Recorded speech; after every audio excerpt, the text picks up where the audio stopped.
Russia বিশ্বের সবচেয়ে বড় দেশ। ইউরোপ ও এশিয়া জুড়ে বিস্তৃত এই রাষ্ট্রের ইতিহাস ভরা আছে রাজত্ব, বিপ্লব, যুদ্ধ আর মহাকাশ জয়ের গল্পে।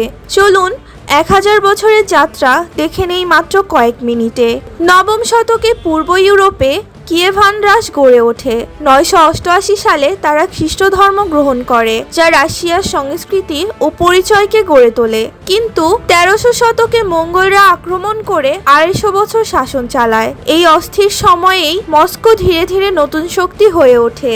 1547 সালে ইভান দ্য টেরিবল প্রথম জার হন। পরে পিটার দ্য গ্রেট রাশিয়াকে আধুনিকায়ন করেন এবং সেন্ট পিটার্সবার্গ গড়ে তোলেন। ক্যাথেরিন দ্য গ্রেটের আমলে সাম্রাজ্য আরও বিস্তৃত হয়। ইউরোপের অন্যতম শক্তিধর রাষ্ট্রে পরিণত হয় রাশিয়া।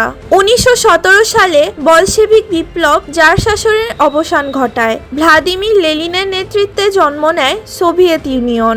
স্তালিনের সময়ে রাশিয়া শিল্প শক্তিতে পরিণত হয়, কিন্তু লক্ষ মানুষ রাজনৈতিক দমনপীড়নের শিকার হন। দ্বিতীয় বিশ্বযুদ্ধে সোভিয়েত ইউনিয়ন নাৎসিদের পরাজিত করে মহাশক্তি হিসেবে আত্মপ্রকাশ করে। দ্বিতীয় বিশ্বযুদ্ধের পর শুরু হয় শীতল যুদ্ধ। যুক্তরাষ্ট্র ও সোভিয়েত ইউনিয়ন হয়ে ওঠে দুই মহাশক্তি।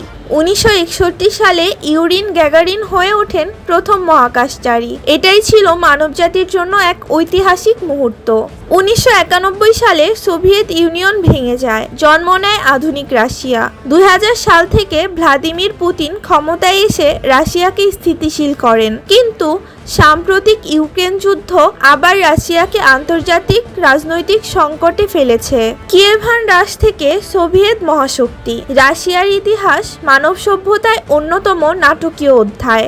আপনি কি মনে করেন রাশিয়া আবার সুপার পাওয়ার হয়ে উঠবে? আপনার মতামত দিন কমেন্টে। For more updates, subscribe to our channel and click the bell icon.